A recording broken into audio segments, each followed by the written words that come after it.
Good evening, everyone, and welcome back to Bloodstone, 4Dad's 5th edition D&D game set in the Forgotten Realms. I am 8BitPonies, your dungeon master, and we are just about to get back into, after a week off, unexpected week off, we are about to get back into our story. We'll say hello to our players. Hello, players.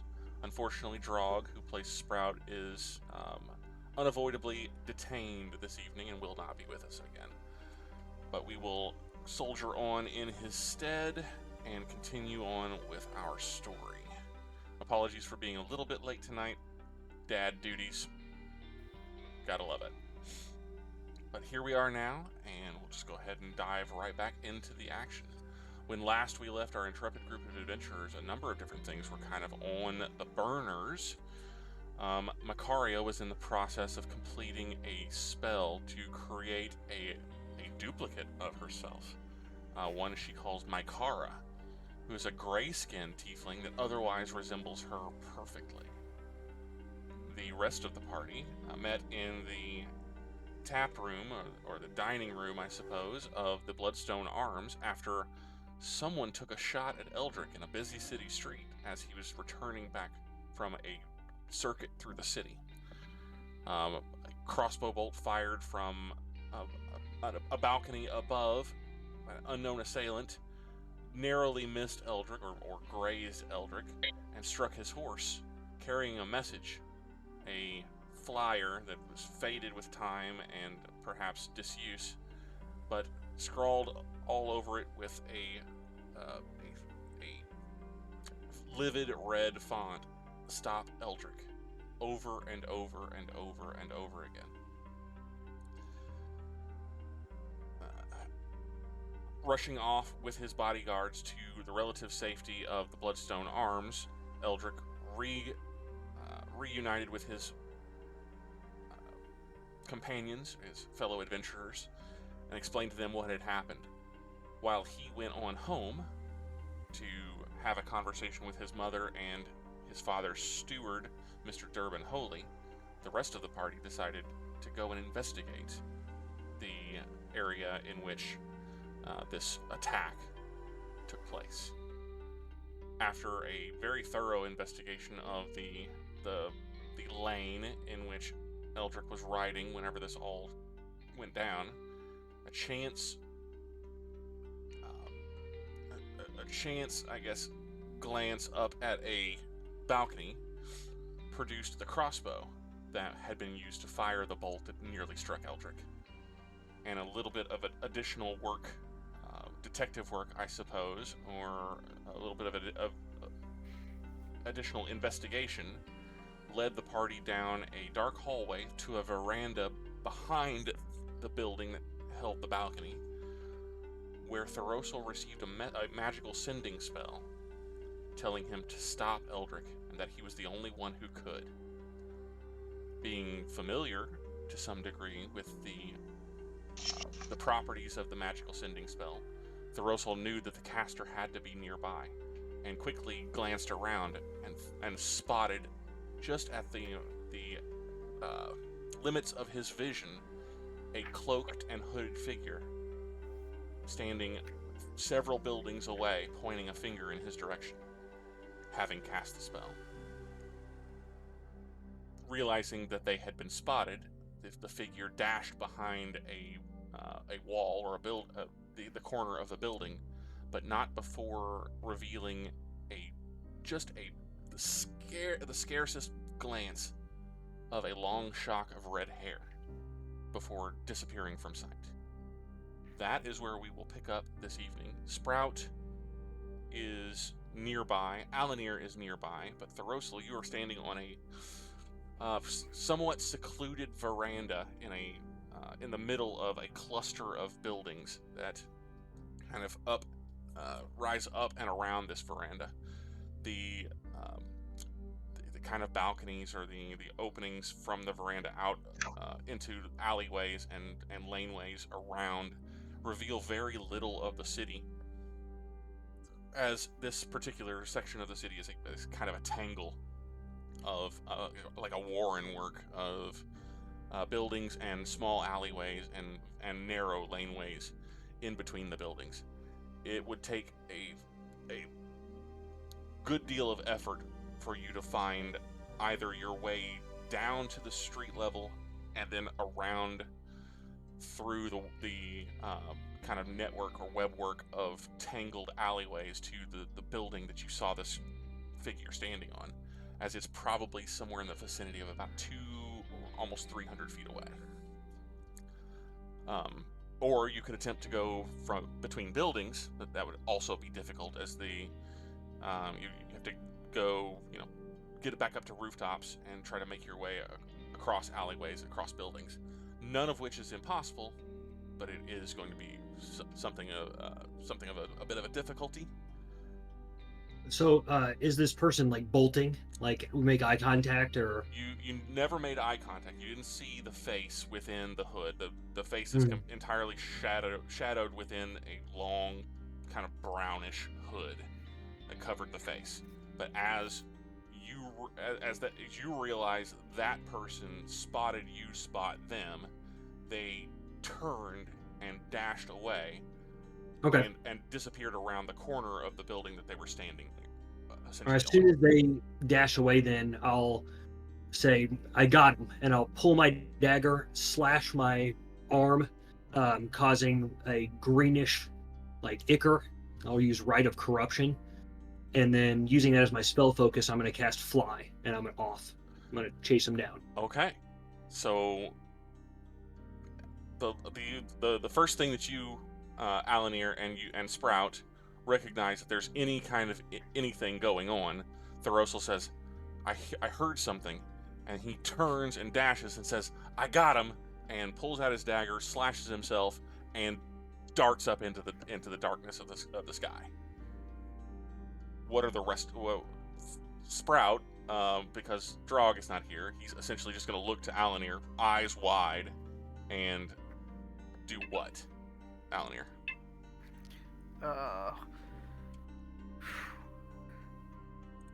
I'm gonna have to try and keep up or catch up with him, but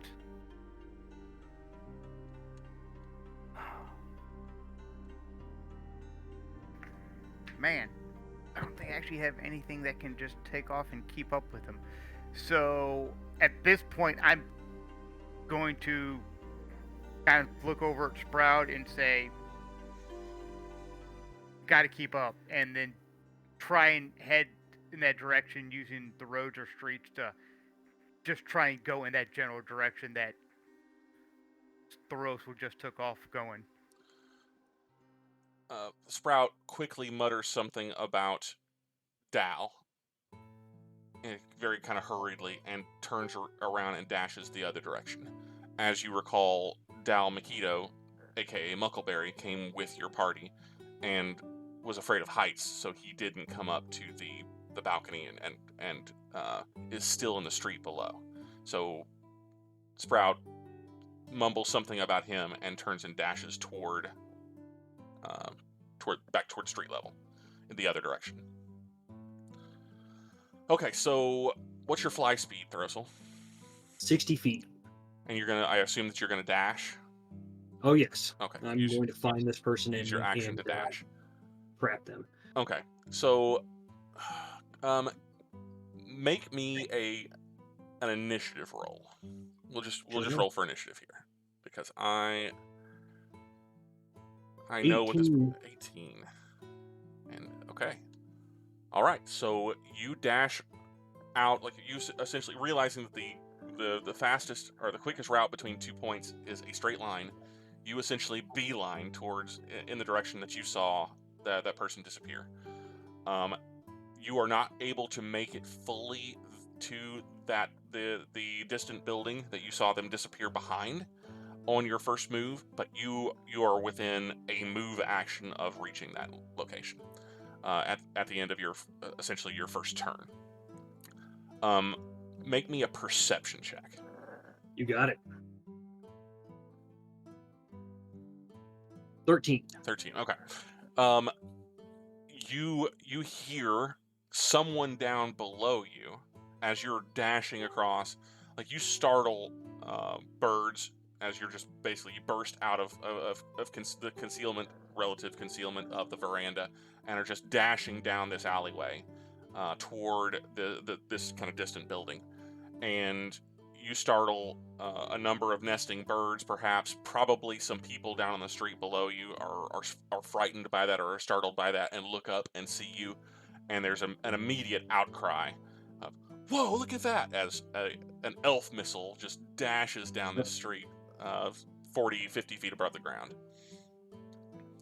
Yeah. I'm looking for, if I don't see them immediately, I'll go up a little bit higher and get a better scope. I'm looking for somebody either dashing away or somebody that matches with the red hair and the hooded figure I saw. All right. As you are reaching the corner of the building, you see a flash of purple light. It's just a momentary, just kind of a flickering and then a flash of purple light. And you round the corner and you see that the balcony that this person was standing on is kind of a wraparound, like a wraparound porch balcony area. And it only goes maybe another 5 or 10 feet on the other side of this building, and it just ends. There's a railing there. There is a window on that side of the building that potentially could be used as a potential egress point. And then there's a number of there's like a cart and a handful of different crates and things like that are piled in the alleyway below. But nothing appears particularly disturbed. But the figure is gone. So there's only two possible ways that you are aware of, two possible ways, physical means of leaving this balcony. That would be either they jumped off and went down into the alleyway below, onto these crates and the cart, and then disappeared down one of the alleys, or went through this window. But the window appears to be closed. All right. Well, the flash makes me think that maybe they're using some sort of magical way to get through things, so I'll check the window. Okay. So you look in through the window. It is dark within. It appears to be... Go ahead and make me another perception check. You got it. 24. Oh, yeah. It is dark within, but because you're an elf, that never has really mattered to you. Just the bare amounts of moonlight and starlight that are filtering down, maybe lamplight from the streets or whatever. You're able to get a very clear picture of the room inside, and there are 2 small beds, maybe a chest, like a chest of drawers, and various and sundry little knickknacks and toys. This appears to be a child's bedroom, or a bedroom where there are at least a pair of children that are currently within, and you can see small diminutive human forms in the beds, kind of cuddled up in kind of ratty blankets, and appear to be fast asleep. There is a doorway in the room leading further into the building. I don't see any movement or anything. You do not see any movement other than just the gentle rising and falling of little chests on your beds. Well, I'll check down below if I don't see anything running through that room. So you dash down into the still hovering, but dash down into the alleyway below. Go ahead and make me a quick investigation check. And about this time, Alanere, you will have made your way down as well. You're scrambling down through the alleyways, trying to get to the point where you just saw Thoros'l disappear, as he's kind of disappearing between buildings, and goes in around behind the same building that the figure disappeared into, or behind, I suppose, and you lose sight of Thoros'l as he dives down basically into the street level, but you have a pretty good feeling as to where he is. Okay. Hoofing it, you can probably get there in a few more seconds. All right. 12 on the roll. Did Alanere see that figure, or did only Thoros'l? Just Thoros'l saw it. Yeah. Okay. Yeah. But he did call it out. All he said was, "I got him," and then dashed in that direction. But by the time he called out, the figure had already disappeared. So Thoros'l, you go down to street level and you see that, like I said before, there's a number of different crates. Most of them appear to have been opened and are perhaps just refuse. There are a couple of things that a couple of crates that may still have bags within, and like packing material, like hay or something of that nature. There are a handful of barrels that there's a rain barrel down below. Nothing looks like it's been particularly like. With a 12, you can tell that if someone had dove off of this balcony, they would have crash landed on this stuff below, and it doesn't Sure. appear that has happened. Either they had an easier way of getting down at ground level and did so without disturbing much of what was down below, or they didn't come this way. Okay. Yeah. Well, seeing that if they did bolt through that building, I'm not gonna follow. So I'll scoop up higher and kind of watch any exits back into alleys or streets from a bird's eye view. Okay, great. Go ahead and make me another investigation check. And at this time, the time that Thoros'l dashes back up into the sky, Alanere, you're rounding through the last little kind of jag of alleyways, and you get in where you see him rise up above. You dash into the alley where he just left. Second investigation check, Thoros'l. Sure. Yeah. I'm just looking for any movement. I'm gonna track anybody that moves around. 16. Investigation. It's really difficult to. It's not difficult to spot movement. As there's a lot of movement still going on in the city streets. It's not quite 10th bell, but as you have already become accustomed to in the city of Heliogopolis, there's always activity going on, and especially in this section of the city within the purse, there's a lot of the entertainment is here for the city. A lot of the nightlife happens here, and so it's not difficult to catch movement through the alleyways. In fact, there's a number of people that Alanere has had to kind of push past to get to this point. Specifically looking for that figure, you don't see that figure anywhere. Watching for the next several seconds, 30 seconds pass, a minute passes, you're starting to really just peering around, willing this person to show back up, and it simply doesn't happen.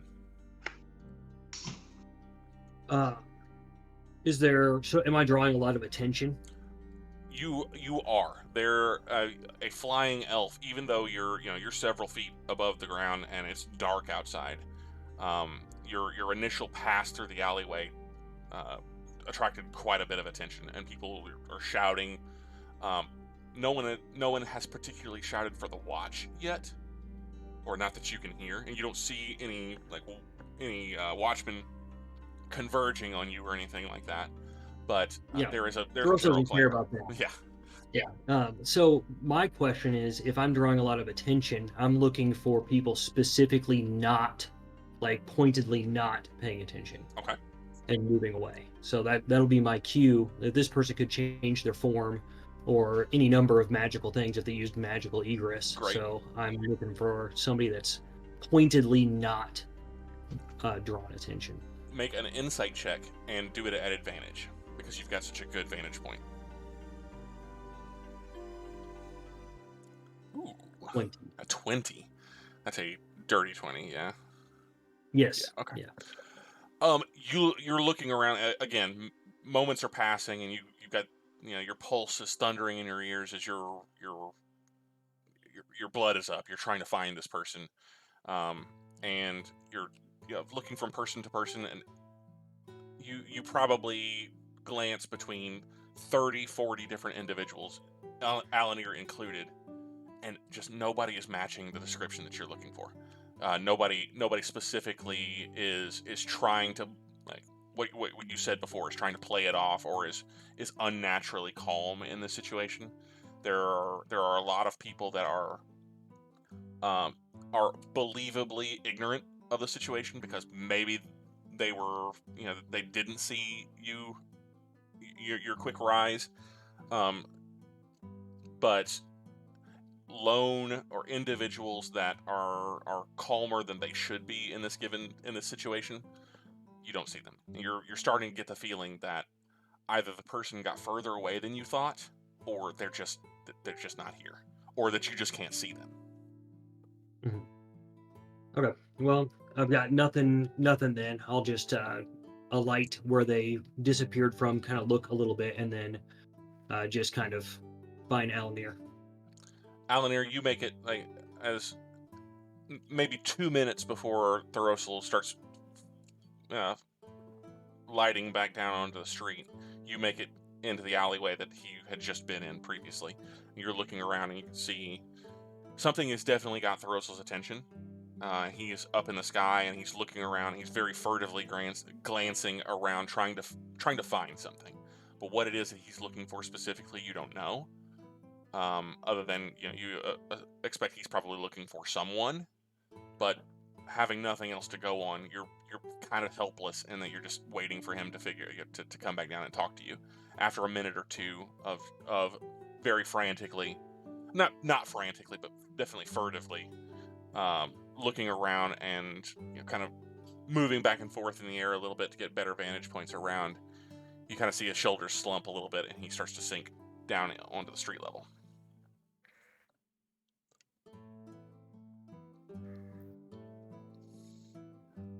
I'll kind of run over to meet him, be like, Thoros'l, who were you chasing? I saw somebody was sending messages. They saw me see them. I guess they were just a little bit quicker. I'll put the dagger back in my boot.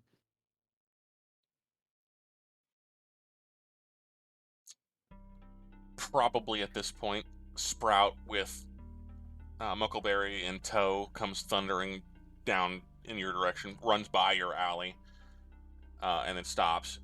Oh, Mr. Sprout, I think they're back there. And comes into the alleyway where the two of you are standing. What happened? That's my bad impression of Sprout. Nothing, Sprout. Do you think that was the would-be assassin? Or someone else? They were saying the same stuff to me, that I needed to stop Eldrick, so I think it's the messenger, not assassin.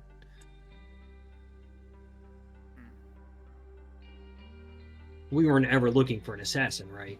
Yeah. Wait, we weren't? What would you call it if somebody shot at Eldrick? Tuesday? Yeah, pretty much. Took the words right out of my mouth. Any day that ends with Y. Anybody that was looking to harm Eldrick in a serious way would have used more than a crossbow bolt. Well, then why not just come out and talk to him? I mean, he's not hard to find. Those are the questions I would have liked to ask. Well, what did you recognize? What did you see anything? Do you know who it is? No, whoever they were, I saw a flash of long red hair, but nothing else. Hooded, the usual. Do we know anybody with long red hair? Makaria's hair is purple. She's the only other person I know with long hair. I seem to remember the old Mauricio's old group. Wasn't there one with long red hair? Was it No, Miranda? actually, Yeah, Miranda had long red hair, but the three females that traveled with Mauricio were two brunettes and a blonde. Okay. Yeah, and I don't really think Miranda would be doing that. No, that's not her style. And you probably would have recognized it if it was Miranda. Yeah, I think I wouldn't need much to recognize her after traveling so long. But that's the only person I know that's got long red hair. There was also, I think they used some sort of magic, either to turn themselves invisible or escape or something. There's a flash of purple. I don't know if that rings any bells. We'll have to ask Makaria about that one. Purple light flash. Yeah, that sounds more arcane than... Well, the spells I use. I have some arcane training, but I'm not sure. There, Not nearly as much as Makaria. there was translocation magic used up on that veranda. Right. Remember? Where did you say this was this flash of light was? Right up here, and I'll fly up to the wraparound balcony near the window, but not right outside the window. Oh, that's a thing we're doing now. Your friends can fly. That's a handy trick to have. I'll fly back down. I think they used it to go inside the building through the window. If I could have followed, but I'm not looking to break and enter in Heliogoblus, at least not yet.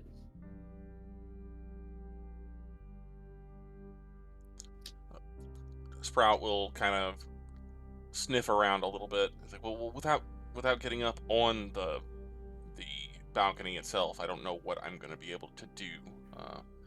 I don't suppose you can carry me. I can try to carry you. I have an 18 strength, whatever that means, for lifting this. I don't need to go fast. Yeah. I don't need to. No, I mean it's a bit of a struggle, but you can probably get him up there. He's big and he's solid, but Yeah. but he's not like super massive. So yeah, I'd say with a little bit of struggle, you could get him up. And Get him up. so you drop him kind of, or help him sit down on the balcony. And I'm gonna roll an Arcana check for him. 17. He's like, he nods. It's not a portal, but I can definitely feel the same kind of tingle that I felt over there on the veranda. Your assailant or your messenger teleported, or used some kind of translocation magic. That's for sure. So I figured. It's hard to track those guys down. It I seems didn't our see foes anybody are leave the highly building. mobile. What'd you say? I'm sorry. It seems our foes are highly mobile. Foes? I didn't see anybody leave the building either, so they could still be inside, or they could be anywhere. The thing about teleportation is they only have to know where they're going. They don't have to see it, so they could literally be anywhere in the city. Mm-hmm. Or even outside of the city. True. Well, what do we do now? Apart from getting me down, I suppose. Getting down's the easy part. No. I'll help him down. Like, hope you know Featherfall. We're high enough level. What's a few d6s among friends? Crash. I'll help him down. I'll shrug and say, whoever, if this was the person that tried to warn off Eldrick from whatever he's doing, then they're long gone. I can't see them coming back. Not now that that I'll chase them. Yeah, I think you got a pretty good point there. It's unlikely that we're gonna catch them. Like, just in case, I'll take out a parchment paper or whatever and write, find me at the Bloodstone Arms, and I'll take that dagger out and stab it into the side of the balcony where they left. Okay. I'll leave a message. All right. I'll put, find me at the Bloodstone Arms, I'll listen, and I'll stab it on there, and then that'll be that. Sounds great. What are you going to do next? You're probably a half hour, you're probably in the midpoint between 9th and 10th bell at this point in time.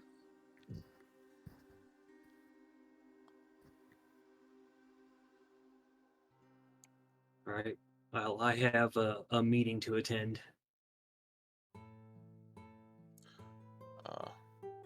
with Pardik, right? Does Pardik have red hair? We'll find out. Do you? But I've got a meeting with Pardik here at 10, right? Yeah, that's right. Just up the street, actually.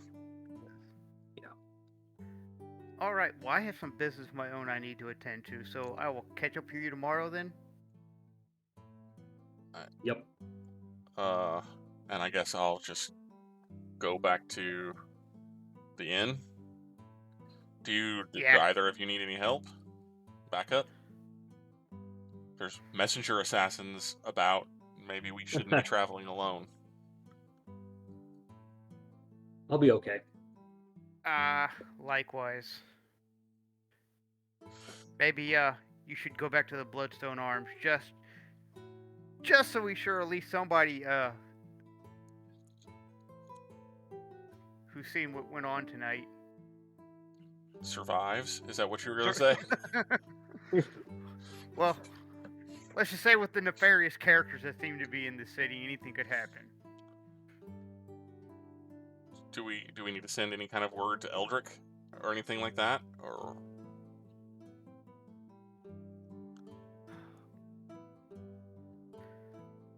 unfortunately, I think for our dealings here in the city, Eldrick's a little too insulated, too well guarded, too high profile to really be of assistance. I agree. Whoever this was, if they really wanted to send this message effectively, they would have done it at the manor. But clearly that wasn't possible, so they waited to see him in the streets. He's safe where he's at least from this messenger. okay, come on, Muckleberry. Let's go. I guess let's go get you checked in. Where we can get some rest. You don't think Eldrick is going to mind if I order a double for my new friend here, right? I'm sure he won't mind at all. Great. Well, then, you guys be careful. I'll be at the inn if you need me. All right. Not that you're going to call, but and he kind of grumbles as he's walking away with Muckleberry. Muckleberry, who's been uncharacteristically silent through all this, seeming to sense kind of the gravity of the situation and not wanting to interject too much. Because I assume for me to walk on foot to the Shadow Gap would probably take a little bit of time. It's going to take a little while, yeah, because you've got to go... So there's only 2 exits to the city that will get you there, and both of them are, well, the closest one is the southeast. Yeah, the southeast gate, and I can't remember off the top of my head what I'm calling the southeast gate. It's not the Baron's gate, and it's not the Duchess's gate. It is the Mogador gate. Is to the southeast. It's across this district, and yeah, to get there on foot, it's then going to take a little bit. Then you have to make your way through Hagwood/Flagwood, and then up around the city walls themselves. So yeah, it'll take you a significant amount of time. If you leave right now, you could probably get there in an hour, maybe 2, and that's going to put you right on time for your supposed meeting. In that case, I'll kind of, bid Thoros'l good luck, and that's exactly what I do. I will head out on foot, southeast out of the gate and around the wall to Shadow Gap. Great. You guys. So, I'm telling you right now, the first thing Eldrick's doing after tonight is he's going to find the Heliogabalus PBS organization and fund a frickin' Sesame Street episode on not going places by yourself. We're 15th level characters, or more in some cases. I figured you go to the Adventurers Guild and be like, hey, I need some new friends. Hell no, thanks the buddy system. Oh. I'll be fine. Pardik's not dangerous. Cookie Monster wants all experience. Nom nom nom nom nom. Do you remember the last time that you were in the same room with Pardik? He did us a solid last time we met him. He did Miranda a solid the last time you met him. You and he faced off in a fight to the, well, almost in a fight to the death. And bygone. He nearly killed you. Water under the bridge. That's how we say hello. That's how we. We're high-level characters. That's how we say hello. That's the most Thoros'l thing you could have possibly have said. That's how we say hello. All right, so all three and a half of the companions in the Purse District head their separate ways. Sprout will accompany Thoros'l at least as far as the Triune Gate, as that's your ultimate destination is the Triune Gate, and Sprout's passed through to get back into Coin Home.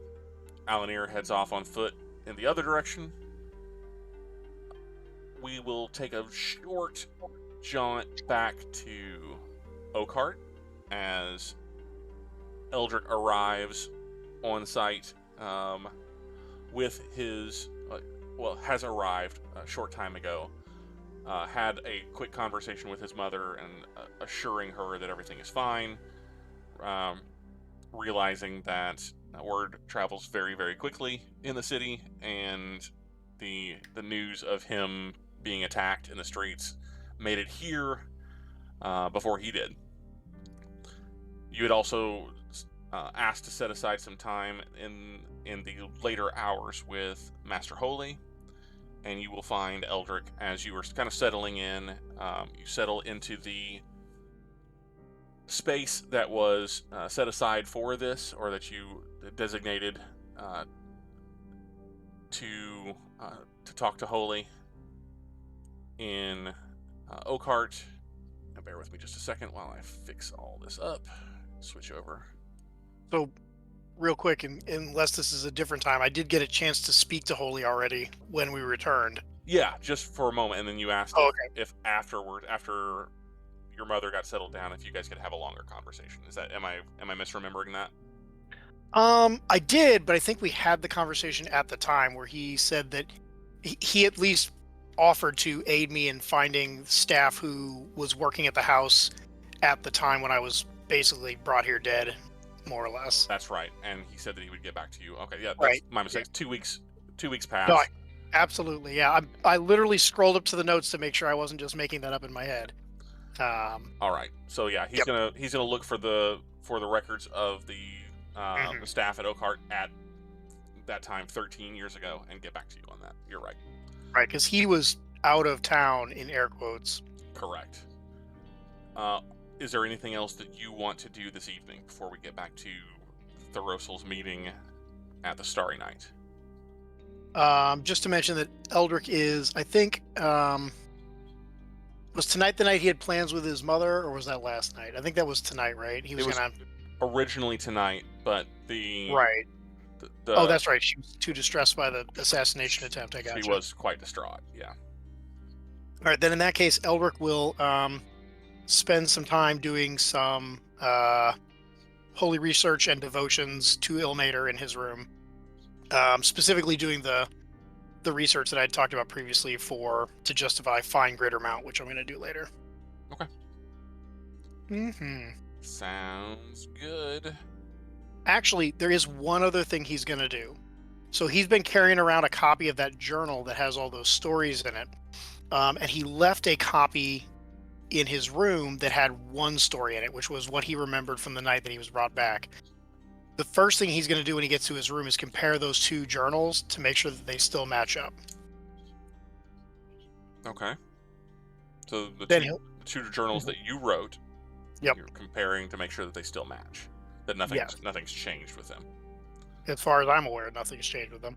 Well, as far as you are aware, nothing has changed between them. All right, then I sit down with Ilmater the Good Book 3.0 and chug on through.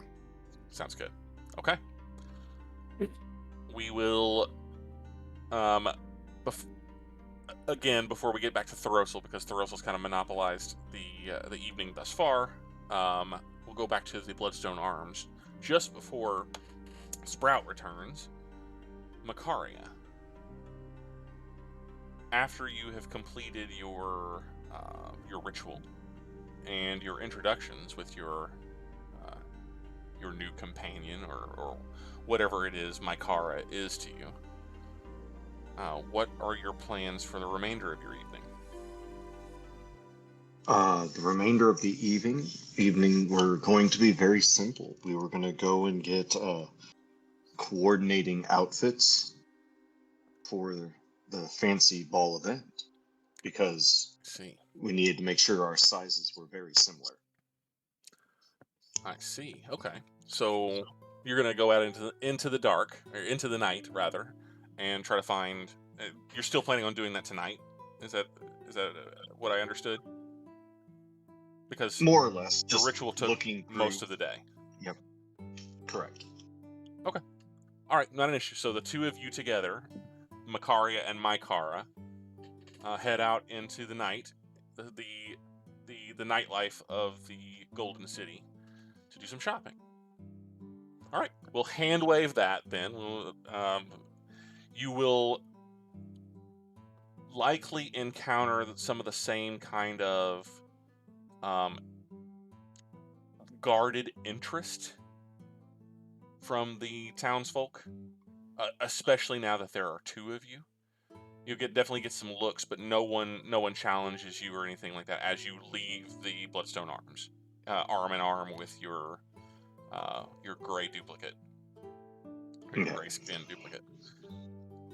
This is also kind of a test in terms of just in Makaria's mind, essentially how interactions with Mykara works in terms of how, solo interactions versus what we have to kind of read from each other. Right.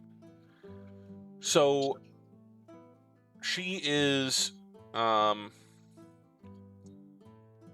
simple is not the word, but she is she very much follows your lead through most of your interactions with others. She seems to be fairly aloof to the attentions of other people, except whenever they interact with her directly or address her directly, and she almost always turns to you, or at least looks at you for kind of to take your lead in those kind of social situations. So somebody asks her a question, and she kind of looks to you for the answer, at least initially. Okay. She does appear to be picking up on things very quickly, and picking up on the way that you handle yourself, and she does a very good job of mimicking what you do. It's very clear that she does not think the way that you do, at least not in full, but she has the capacity to be as close to you as possible, but in a much more simplistic fashion. It's very clear that she is very clear to you that she is a cheap imitation, Makaria, but she's a good imitation.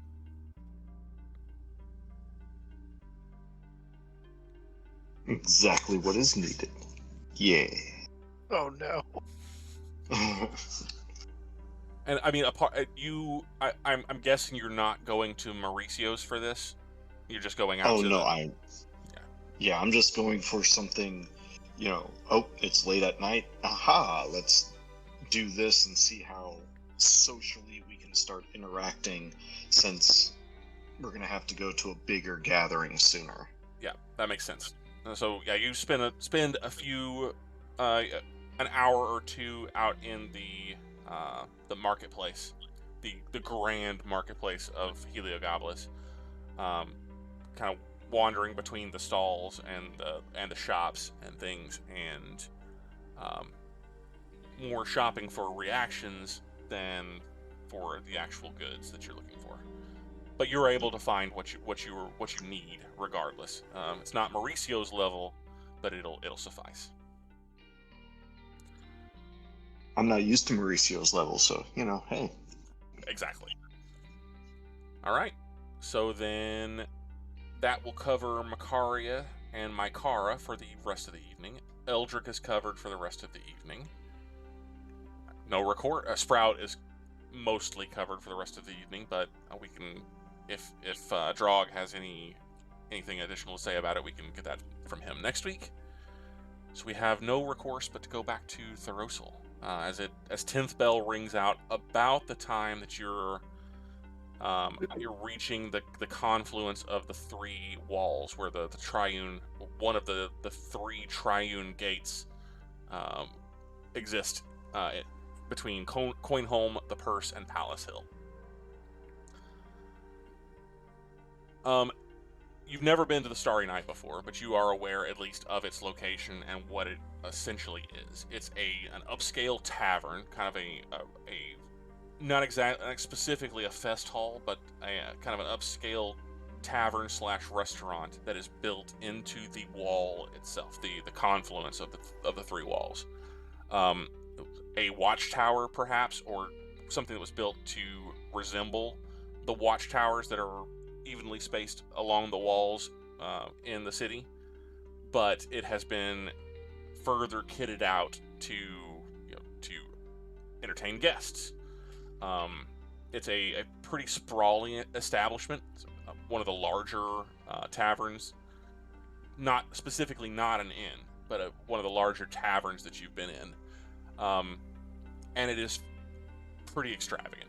Most of the construction is wood, with the exception of the stone that is the original construction of the wall and the gatehouse, or the watchtower. But there's a lot of wood that has been built into it. It extended the structure out, and there are there's decking that extends over all three segments of the city in either direction. So you can walk out onto the deck, and you're walking out essentially over the walls, or literally over the walls of the city, between the three districts, and you can walk out and you've got a breathtaking view of the palace and the buildings all around Palace Hill, and equally interesting views of the rest of the city, the Purse District and Coinholm.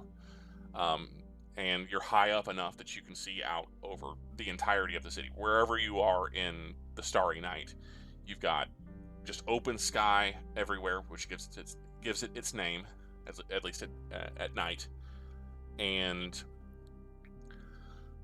you can see the entire stretch of the city of Heliogopolis, with the notable exception of the most of the Rise District, as the Rise District is nestled in behind the mount, or the hill that Palace Hill, the Palace Hill's name is derived from.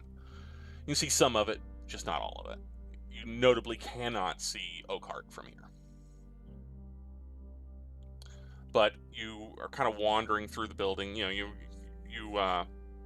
are met by various serving staff, but it appears to be. Sorry, go ahead. I'm just going to ask for Pardic Talendar. When I come in, I'm here to meet Pardic Talendar. If you could show me where his table is, or let him know I've arrived. You'll get a quick nod from the serving man who greets you. Says, yes, Master Talendar said that he would be receiving a guest. Right this way. He leads you through the greater part of the tavern. It's very much almost like a modern bar type atmosphere. There are very few actual tables. There are sections of bar that are set up to where people are congregating around those, and in small groups and having drinks and things like that. But most of the attention is out on the actual decks, the outdoor section of the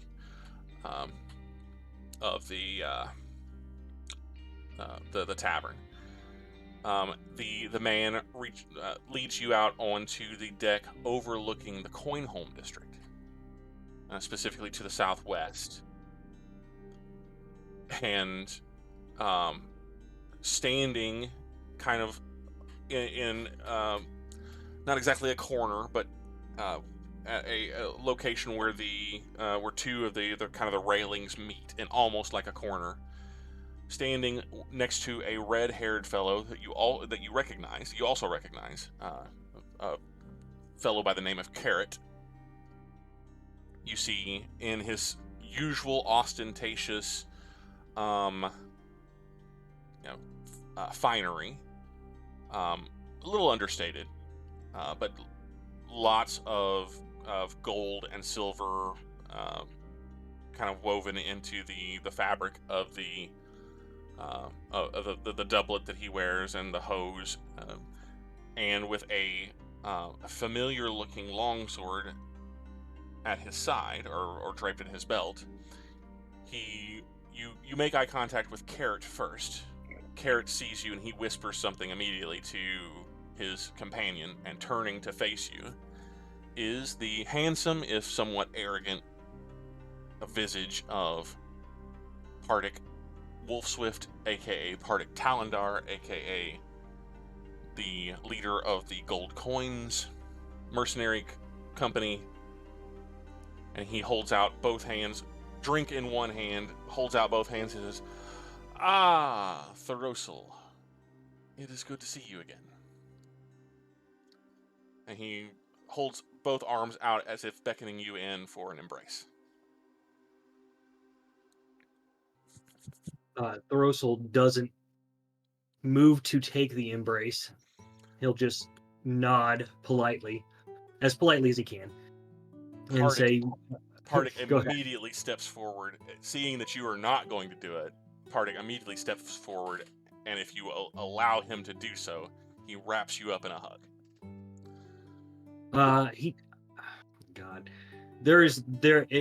Thoros'l immediately stiffens, but he's got it in his mind when he came here that he wasn't going to immediately start a fight. So he does not throw a punch at this. Okay, so he wraps you up in a hug. It is brief, more just he wraps his arms around you, gives you a double pat on the back, and then steps back at to arm's length. He does so somehow with a drink in hand and manages not to slosh anything on you, but you can definitely tell almost immediately that he is several mugs into his drinking this evening. Doesn't appear to be he doesn't appear to be impaired, at least not to the point where you think he's like falling down or is going to be spilling drinks on people, but he definitely has a little bit of a rosy flush to him, as though he's been here for a bit.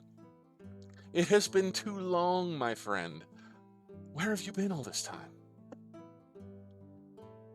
What was it? Well, here and there. Has it been a year? When were you last? When were we last under the same roof? I suppose there isn't a roof here. When were we last together, my friend?" I think it was at the, I guess you would call it, trial of Eldrick Oks for the murder of your father. His face kind of falls for just an instant. Like the smile kind of falters a tiny bit, and he kind of glances over at Carrot, and you can see Carrot is giving him a little bit of a nod, and he turns back to you, and smile is back plastered over his face. He's like, "Ah, yes, nasty business that. I think it is possible that I owe you a bit of an apology for that. I did not... What are you drinking, my friend? My manners are terrible. What can I get for you?" Boy, he puts up a hand, the hand that is not currently raising the mug back to his lips. "My friend here has a thirst, and as long as my coin flows here, he should not make it so. What are you drinking, my one-eared friend?" Whatever the darkest ale you have on this night. Well, you heard him. The darkest ale that you can muster, my good boy. And keep it flowing until one of us or both of us lies flat on our backs. There. Pleasantries aside, you must tell me, where have you been all this time? It has been entirely too long. I received your message near a month ago. I flew out immediately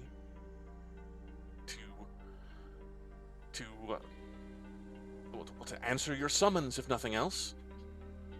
And I wait, and I wait. And the days grow long, and my purse grows thinner, and my patience grows short, and you do not show.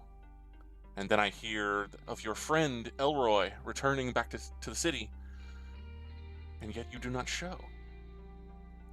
So tell me, what keeps you from me?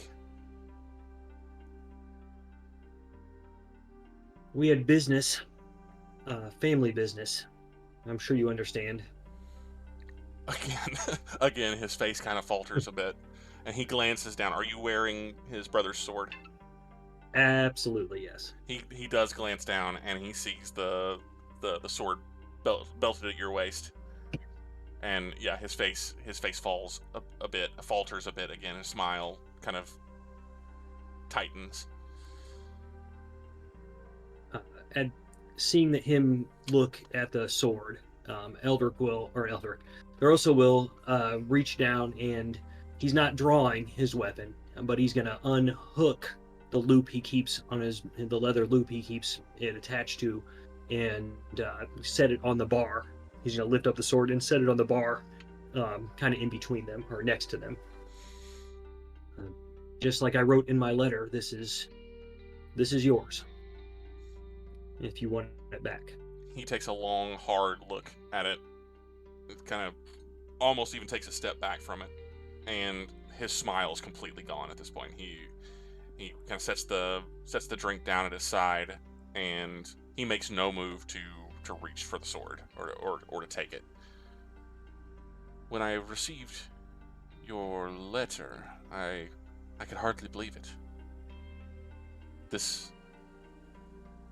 I recalled our previous meeting, how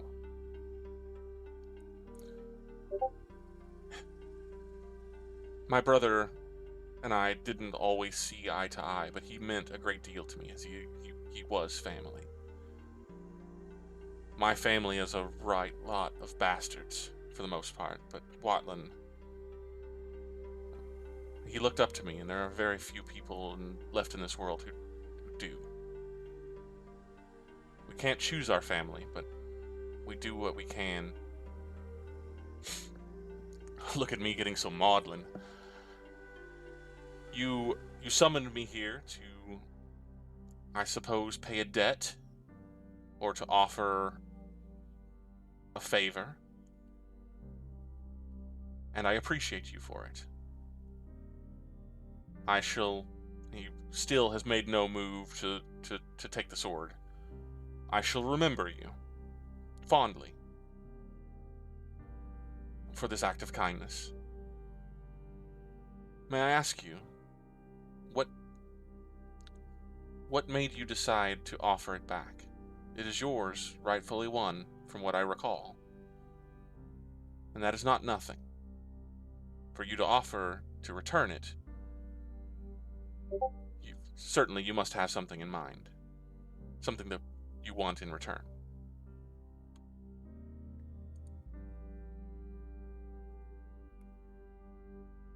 For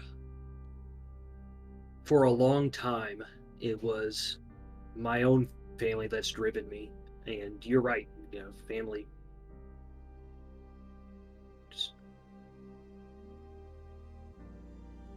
It came to my attention that some of what I had done left a little bit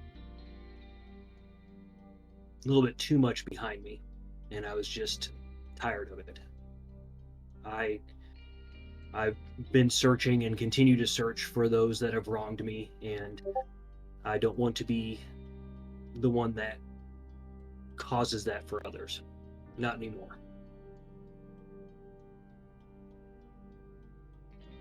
I wronged you and your family. I should have given this back when I first met you. It's yours. It's your family's.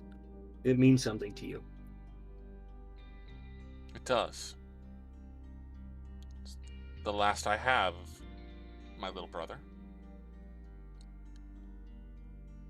Your friend, he was wrong. He's wrong about Wattlin. Wattlin perhaps made some bad choices, but he was anything but common. Elroy was harsh when speaking to my father. Not that that excuses what Presker did. That whole business, well, I would have handled it a different way.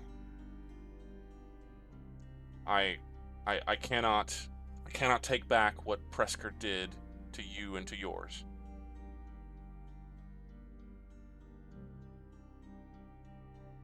But this means something. This means something. This means a great deal to me, Thoros'l. Whatever you have perceived between us, be it ill, forget it. He reaches over and he puts his hand on the sword. Just kind of leaves it there for a second, as though he's still very hesitant to draw it or even to pick it up from the bar. This squares us, you and my family. At least from my perspective. Whatever tensions may exist between your friend, your companions, and my father, I'll have no part of it. You and I are brothers. After a fashion, of course. May I ask something? Were you ever able to activate it? I was. Resourceful. Could you tell me the word? It's it's silly, really, but when these weapons were made for us, the smith, the enchanter, he personalized each. My brothers and I each received one. He personalized each and told us that which was most important to us would activate the sword to protect us out in the world. And I never understood. Mine is very, very simple. And the old man had it correct. Would you tell me the word that you used? The word that Wattlin used to activate his weapon? Minata, if I said it right. He kind of starts at that. Yes, I suppose that makes sense. Takes a big, long breath, lets it out in a bit of a sigh, and there's a little bit of a shakiness to the sigh. He pulls the weapon out of the sheath and holds it, looks it over, puts it back in its sheath, holds it out in front of you, gives you a nod, and then hooks it on his own belt. If there is ever anything that I can do for you, any assistance that you require, if it be it within my power, all you have to do is name it. Call on me. This does not mean nothing. This means much.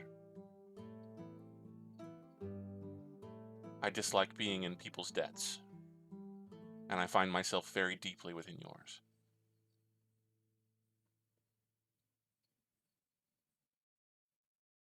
So tell me, whatever became of your friend, Elroy? Is he... I heard that he is in city?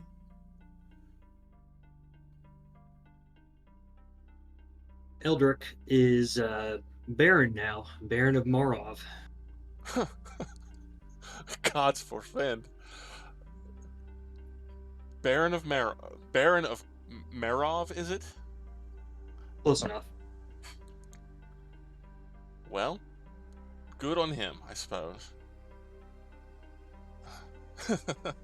He laughs. He turns back to Carrot, and Carrot's laughing too. And all this, I profess I know very little of your kingdom, apart from the cities and the frivolities to be found within. Is that something? Baron of Morov, is that a something to aspire to? Baron sounds nice. That's as much as I know. Also, just a Baron. Not sure what of. Morov, wherever that is. Oh, well, I hope that he is suited to the task.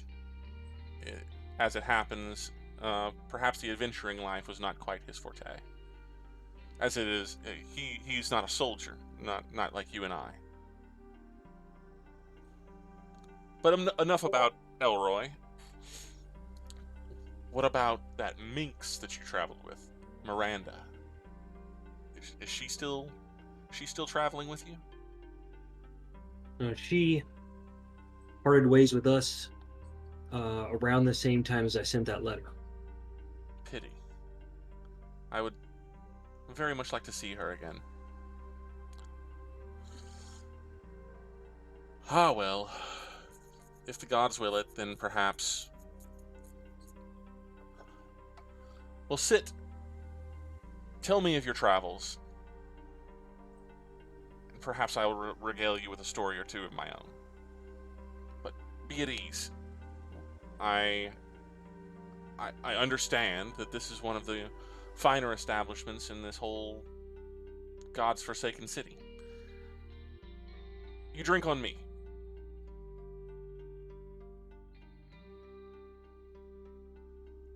Thoros'l will join him for drinks. No reason not to. Great. All right. Well, for sake of brevity, Right. Pardik drinks a lot. He talks a lot, as Pardik always has. Never anything too revealing, but he does, talk about, his various exploits. How the city of Selgant is still buzzing like a hornet's nest over your friend Elroy's disappearance and escape from the righteous justice that awaited him. And you can tell that he's thumbing his nose at the whole time, at it the entire time. Like, he could care less. He wants to know, like, he legitimately seems interested in what you've been up to. He comments on the state, on the state of politics, I guess, in your kingdom, or in Bloodstone, and the fact that there is now a guild for people that do what you do. You collectively, you and he, and asks your opinion on those kind of things. It's pleasant conversation. You can tell he's not trying to be too prying or anything like that. He legitimately seems to think that he is just being friendly. Yeah. Thoros'l, for his part, will let him do all the talking if he's welcome to do so. He's not looking to share a whole bunch of personal information with this guy. Sure. But he'll keep it pleasant, and he'll if they exchange old stories of whatnot, he's got plenty of old war stories to tell. But all right. He doesn't want to talk about his daughter or any of that stuff, and certainly doesn't mention what Eldrick's been up to, other than living up his time in Helio the past few days under his mother's skirt. Yeah, he seems to be very very happy to just talk and to listen very little. He doesn't seem to be terribly interested in talking about Elroy any more than he has already. You don't sense necessarily that there's any bad blood there or anything like that. He literally legitimately is not interested. He you're the person in front of him. He seems to have some kind of, he seems to feel some kind of kinship with you, and he is legitimately trying to be friendly and amiable. But you know Pardic. He's always kind of been a little bit on the shallow side, and it doesn't go any deeper than that. He's happy to let you listen to his regaling you with tales, and it doesn't go much deeper than that. If you dodge a question, he doesn't press. Again, because he probably just isn't that interested in the actual answers. Yeah, Thoros'l is familiar with sitting around having drinks with old mercenary groups for decades, so he's good with this. Yeah, it's comfortable territory. Yeah. He does seem to be somewhat interested in the fact that there's an actual guild for adventurers in the city, and he asks your opinion on that. But again, doesn't particularly matter what you say about it. He's just he's prompting you to give to participate in the conversation so that he doesn't have to talk the whole time. Right. So that he can take a breath and take a drink. On that note, as 11th bell rings out over the city, I'm going to take a short break. Won't be any more than just a couple minutes. But my daughter's been trying to get my attention for a couple minutes now, so I'm just going to take a short little thing, and I'll be right back. So stick around. We're not going away. Just going to take a tiny little break. And we are back. Thank you for your patience. Duty calls. We'll settle back down into our session here. Back to Thoros'l for a moment. As you guys are having your drinks, and you can see that Pardic he's continually putting them down. Carrot, for his part, stays pretty quiet. He stands nearby. He doesn't sit. He is never far from Pardic, but he is kind of withdrawn from the kind of grouping. And it's pretty much always been that way. Whenever you've seen Pardic, Carrot's never been far away. But he is never inserts himself into the conversation. Pardic never refers to him other than just occasionally. But he just kind of stays on the periphery of the conversation, periphery of the meeting as a whole. Except that maybe half an hour after 11th bell, he comes over and he whispers something to Pardic. Pardic is in mid story, doesn't even pause, doesn't even take a breath, but he reacts very, very, very in a very minor way. He reacts basically just gives Carrot a nod. Carrot walks back to his post, as it were, kind of leaning on the rail, maybe 6-7 feet away from where you two are kind of sitting, and doesn't interject otherwise at all. After Pardic completes his whatever story that he was telling, he stops for a moment, takes a drink. The silence starts to creep in between the two of you as he's drinking, and he kind of glances over the side of the balcony and down into the city. He just kind of seems to be taking in the atmosphere to some degree, and he kind of turns back to you and says, "So let's get out of here." There's Oh, there's a place. There's a place that I've been told about, not far from here. That I understand. If I recall, it's the kind of place that you and your companions are frequent fairly occasionally. At least I believe he's definitely considering. He is definitely considerably more inebriated at this point in time. He's not slurring or anything, but he's got that kind of squint about him, and the flush has crept fully up into him, and his movements are a bit more exaggerated. If I recall correctly, the last time that we were all together, you took me to a place called the Cloister. And wow, I would not have thought that of your friend, but he has good taste. I've heard about... Was that the demon attack place? It was. Okay. The inn, I suppose you could call it an inn. It was Sure. in which you were attacked by demons. Yes, just Yes. outside the boundaries of the kingdom of Bloodstone, on the road to Impilter. I've heard of a similar establishment not far from this very tavern. And Carrot assures me that it is your kind of locale. It's called... He kind of looks over to Carrot. Something about a rose or a thorn. And Carrot says he's referring to the Sanguine House of Roses. It's a house of favors. Yes, that's the one. I've heard about this place ever since I came to this city, and I've wanted to try it. This seems like the time. I'm with good friends, the beginning of a new partnership, perhaps. Let's seal it with a night on the town. You and I, Carrot, of course. What do you say? Come with me? I drink down and kind of lean back and ask, any reason you'd like to go there in particular? Well, this place is a bit dead.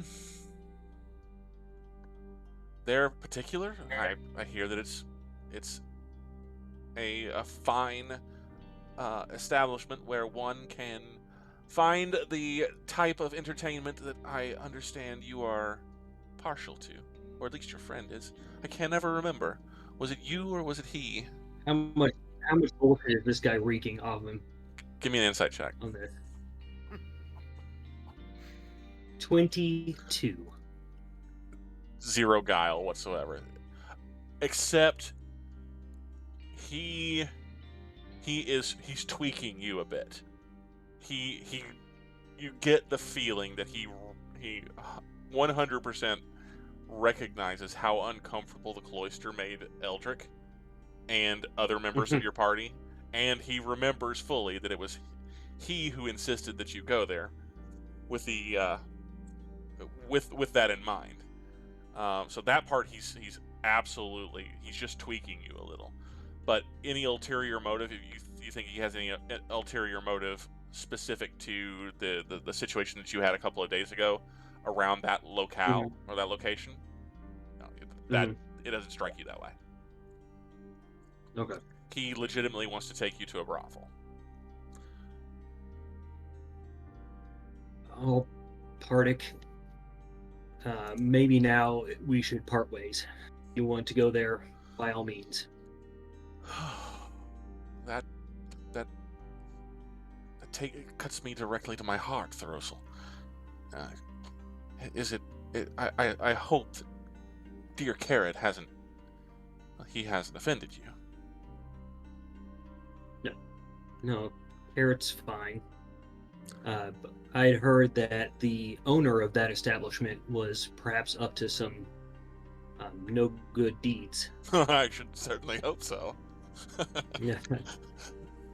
Why ever would you not want to get up to the same ones? Alongside good friends. If it's a matter of coin, I assure you, your money is no good there, as far as I'm in town.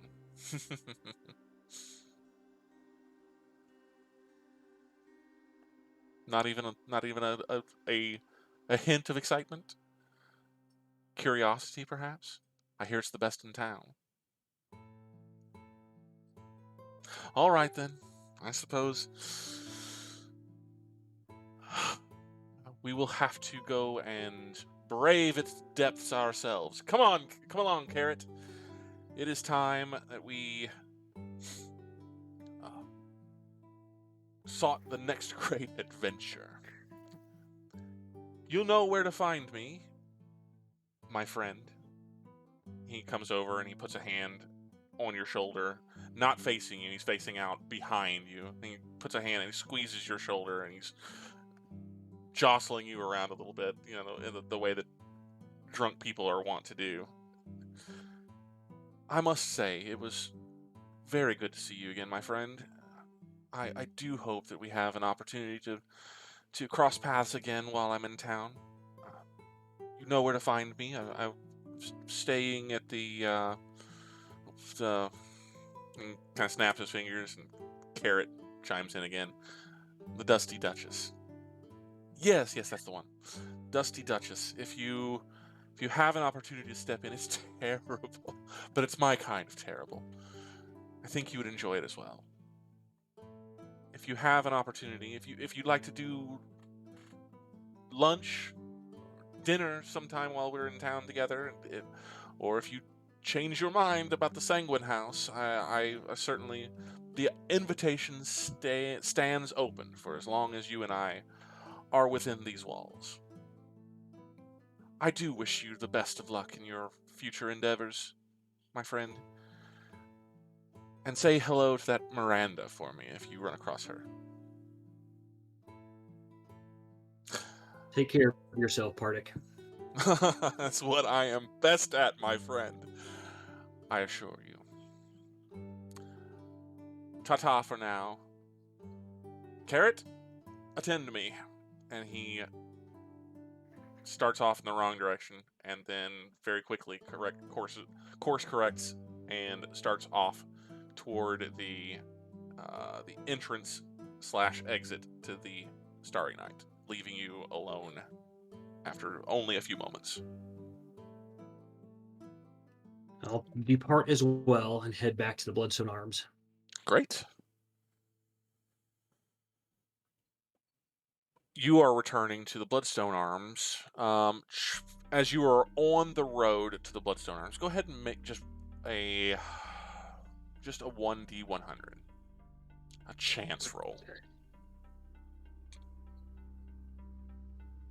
5. 5.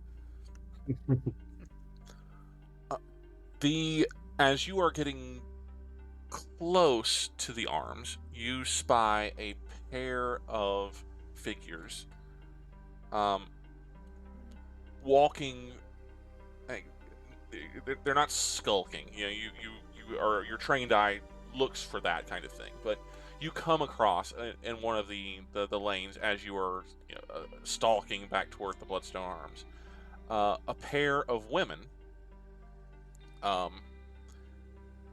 and something strikes you just at first glance. Something strikes you as familiar. Then you recognize that it is Makaria and someone else. You kind of recognize the gait. Makaria, now that you know that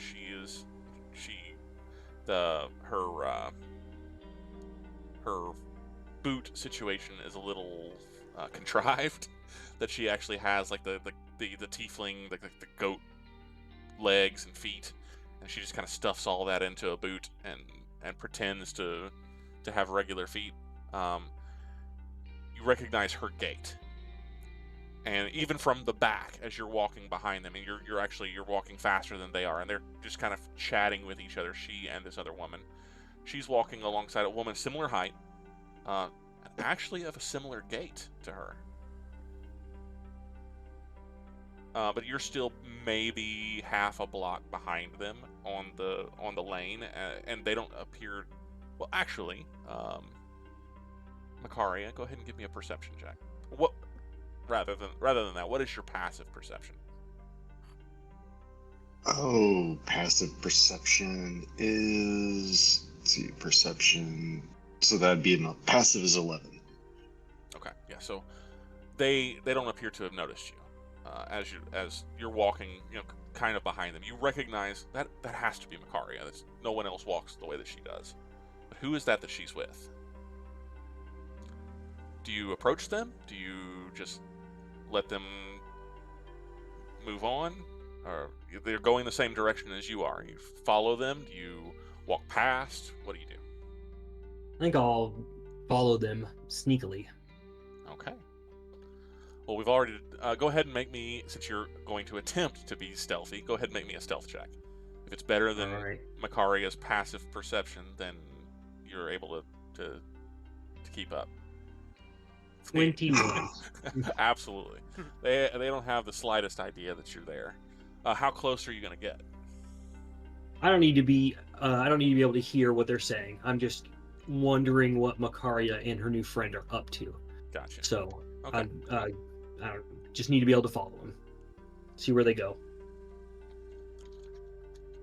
Their conversation seems to be largely one-sided. Makaria seems to be talking to the woman that she's walking with. The other woman interjects a few words here and there, but obviously nothing that you can make out. But in the dark, and there's nothing obvious about either of them that would cause you any real suspicion, other than the fact that Makaria's walking with someone you don't know, and seems to be walking as though she knows this person. As far as you are aware, Makaria doesn't know anybody in this city, because she came to this city for the first time just before you guys left for Mapleland. At least that's what she told us, right? At least that's what she told you. Yep. Okay, so you follow them back. They do appear to be on their way to the... they're on the road to the Bloodstone Arms. They don't seem to be in any hurry. They're both of them are carrying bundles, as though they've recently been to the marketplace and are bringing back some treasures of some kind.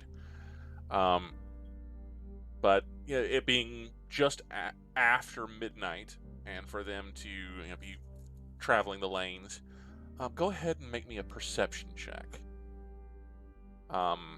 Just a perception check.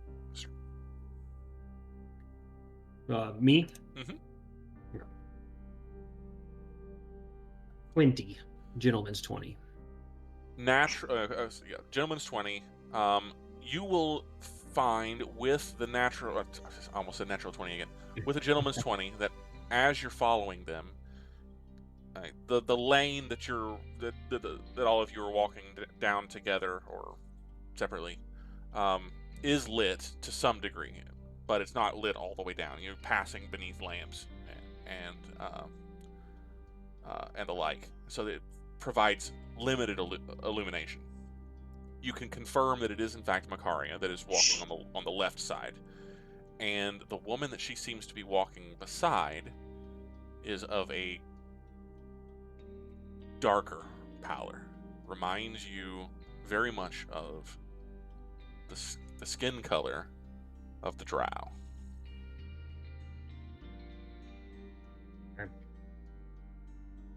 All the more reason to watch what they're doing.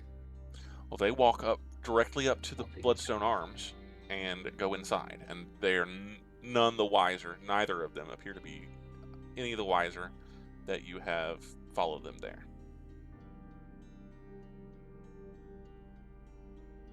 I'll give them enough time that I think it might take for them to cross the room to, I don't know, the stairs or wherever. They're going up to their room.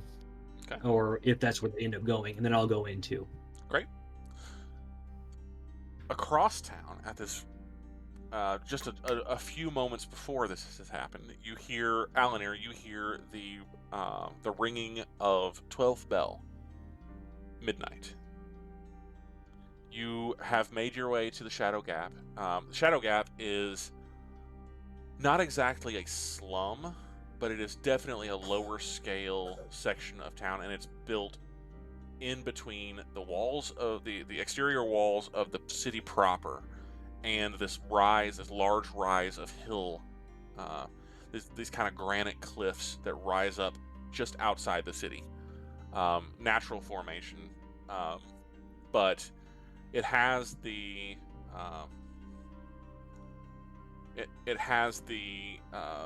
characteristic of most of the time through the day, given its position between the walls and this set of granite cliffs off to the northeast. Most of its time, with the exception of like high noon, the entirety of this area, this entire district, is almost perpetually in shadow, if it's not entirely dark. That's why it has its name. And it has a reputation of being somewhat shady as well. A lot of the poorer folk who can't afford to live in the city proper live here. Like I said, it's not officially considered a slum, but it's definitely a lower class of people that live within the Shadow Gap and do business within the Shadow Gap. And it has something of a reputation of being a rougher part of town.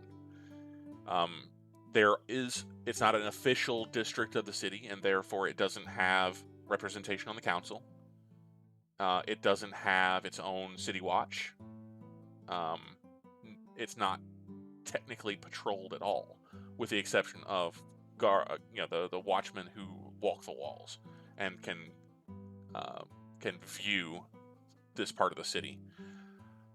But and not to say that it isn't policed at all, and it's not completely lawless, but it receives a great deal less attention than the rest of Heliogabalus proper. And it is a well-known spot for exactly the kind of thing that you're coming here for, and that's clandestine sort of meetings, operations of this type. You probably arrive a little early so that you're able to find the specific location, the Shadow's Rest, a tavern that you have heard of before, that you were given as the location for your meeting. If I recall correctly, the message that you received yesterday, or earlier this morning, actually, said to meet at a tavern called Shadow's Rest, cellar, midnight. Yes. So once you find very modest, not a small building, probably one of the larger buildings at least in the neighborhood of the Shadow's Rest, but compared to everything else that you've seen within the city itself, very modest. You find it. You locate the building itself. What would you like to do? We'll say we've maybe got 10 minutes before you expect midnight to arrive. Yes. Well, what I'm going to do is I'm going to go ahead and use my Druid's 1,000 forms to alter self to more or less look like my human appearance of Aether. That way, if it is the Queen, she'll know what she'll know what I look like, and if anyone is following the Elven Ambassador, it might throw them off. Interesting. Okay. So you become Aether Verkine once again. And okay, so then what do you want to do? First, I guess maybe I'll do a little circle of the place to see if there's like a cellar entrance from the outside, or if I'll have to go inside to access it. Got it. Okay. So outside of the building itself, on the just checking on the northern side of the it's a fairly long rectangular sort of building, kind of like a longhouse almost. And on the northwest corner of the building, there is a set of cellar doors built, kind of into the side of the building itself that very clearly lead down beneath the building proper into maybe like a wine cellar or a storage cellar or something like that. At first glance, it's not difficult to find that, and you'll note as you're moving through here, this section of the city is not very well lit. There are not lampposts on every corner. Most of the light is coming out from inside buildings through windows, and there's not a lot of light on this side of this building. It's dark, is what I'm getting at. It's midnight, or next to midnight, and it is dark. Yeah, so I will probably wait till,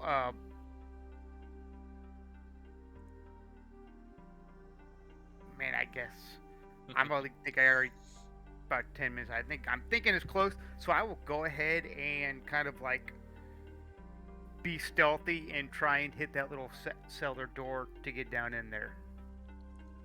As you get closer, you notice that the doors to the cellar is like a double door kind of thing, similar to what you would expect to see in like a storm cellar.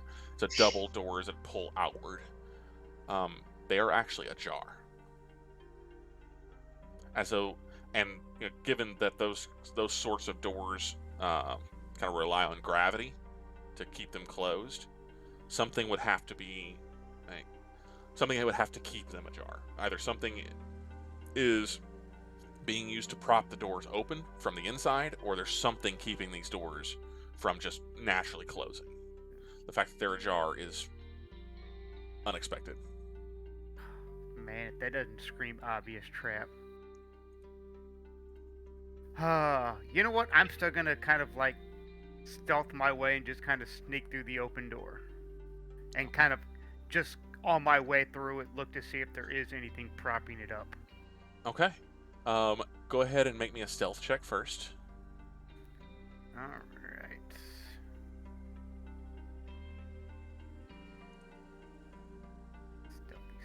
Stealth. That is going to be, a 7. Okay. So you're fumbling around with the door itself, trying to find whatever it is that's propping it open, and you hear it kind of thump shut, and you hear something clatter to the ground, or not to the ground, but you hear something like clattering onto a floor somewhere within. While you were searching for whatever was holding it open, maybe you jostled it and it fell out, let the doors close, and whatever it was fell inside. You don't know if anybody heard it, but the doors are closed now. Alright, well, I'm going to kind of walk my way down in there. Okay. So you pull the doors back open, you have to pull them toward you, get just enough of a gap to where you can squeeze through, and you can see that it does open up into not a set of stairs, but just a gap, and there is like a hooked ladder that is recessed just inside the door, or inside the doorway, and it only goes down maybe 10 or 12 feet, but you can tell that at ground level where you're standing right now, the floor down below you is probably 12 to 15 feet below where you are right now, and you'll have to climb down the ladder to get to it. Okay, yeah, I'll go ahead and climb down the ladder. Okay.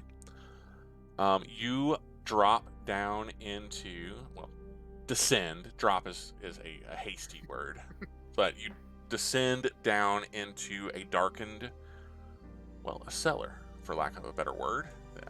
There is, it is absolutely festooned with crates and boxes and barrels and all manner of storage items. You can hear up above there's a kind of a rough hewn plank floor as you're descending down, maybe 15 feet up. The ceiling up above you is directly the floor, and you can see some light peering down between the boards that gives just a little bit of light into the room that you're coming into. But it's maybe a quarter or a third the size of the building itself, Okay. the cellar that you're down into, and across the way, so you're in the northwest corner. On the southeast corner, there's a set of like rickety looking wooden stairs that go up to a platform, and then a hatch directly above that is ostensibly how you would get up into the tavern itself, or how people in the tavern would get down into the cellar itself. There's another short ladder. The stairs that go up to a platform is maybe 5 feet below the hatch, 6 feet or so below the hatch, and then a little ladder that goes up, like where they could open the hatch on the top floor and step down the ladder and then be down here.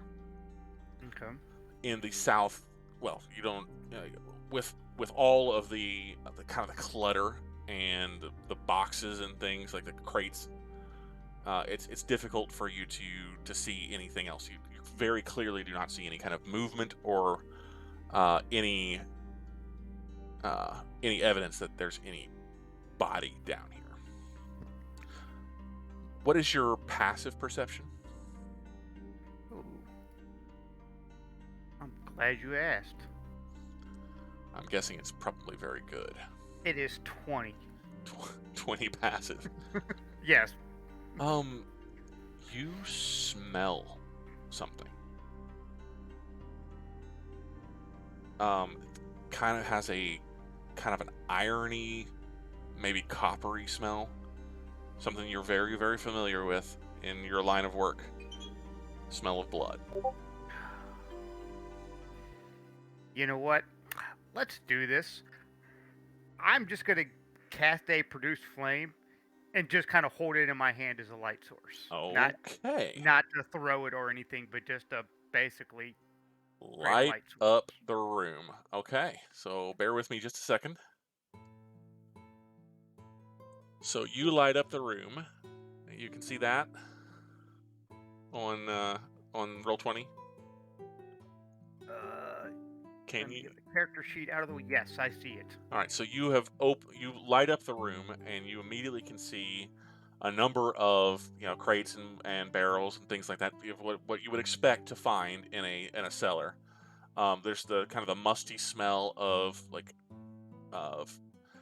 grains and spices and probably stale beer and sweat and like musty clothing and things like that are the dirt floor.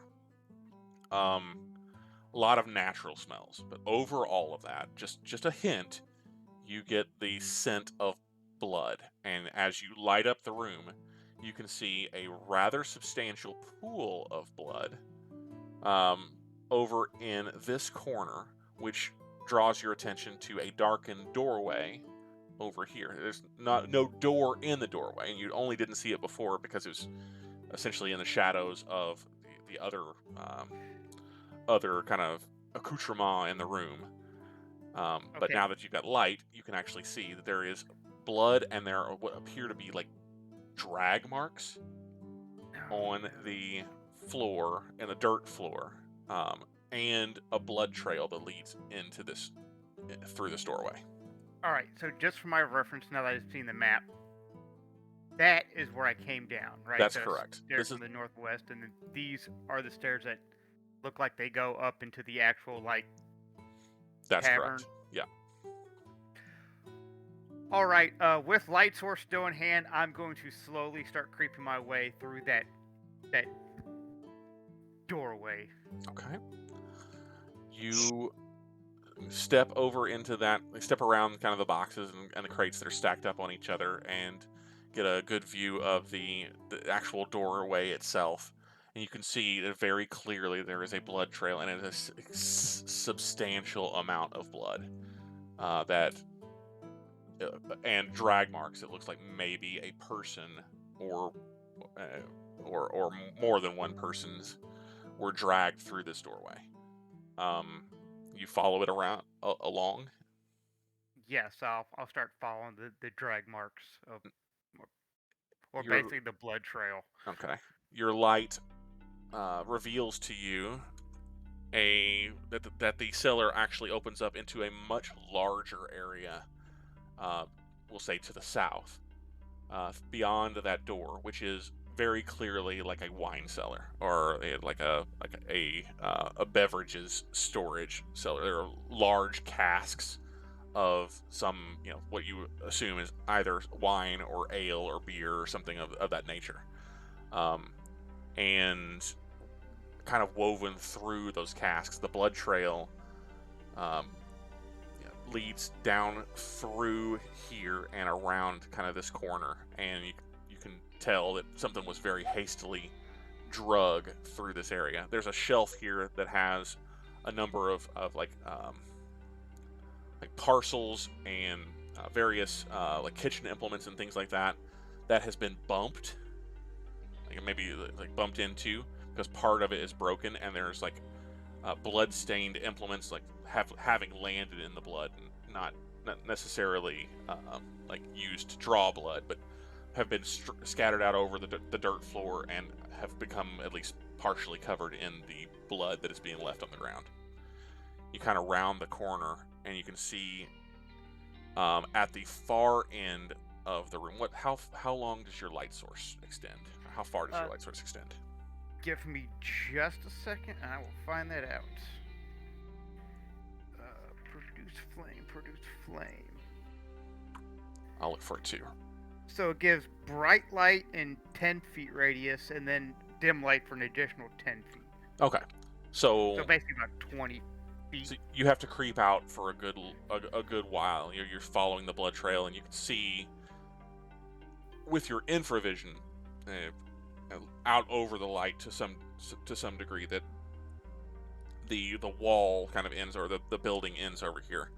And you can tell that you're following the blood trail, and as the dim light kind of falls over the back section here, you can see a number of casks, like upright barrels that are open, and up against this one that is kind of open and is visible, you can see a chair, and there is a woman in leathers, completely covered in blood, eyes open, her head kind of back, this shock of auburn hair kind of falling over her body, completely covered in blood, and she is just kind of gasping, and it looks as though she's been wounded multiple times. She's got very clearly open bloody wounds that are just oozing blood out. She just kind of looks very pale in your light. It is very clear, it is very obvious to you who this is. It appears to be Queen Christine, covered in blood. Her arms are just kind of down at her sides. She's just kind of draped over this chair, and she appears to be dying. She's not dead. She's still very clearly still breathing. As your light kind of comes over her eyes, her body does not move at all. Her eyes kind of turn to you, and they get wide. And that's where we're going to stop for this evening. We'll call it right here. We'll pick up next week with your reaction. The Queen Christine Dragonsbane in a dank cellar in the Shadow Gap, covered in her own blood, possibly. And that's where we'll call tonight's session. Thank you, everybody who came out to see our little spectacle here tonight. Thank you, players. I hope you guys all had a good time.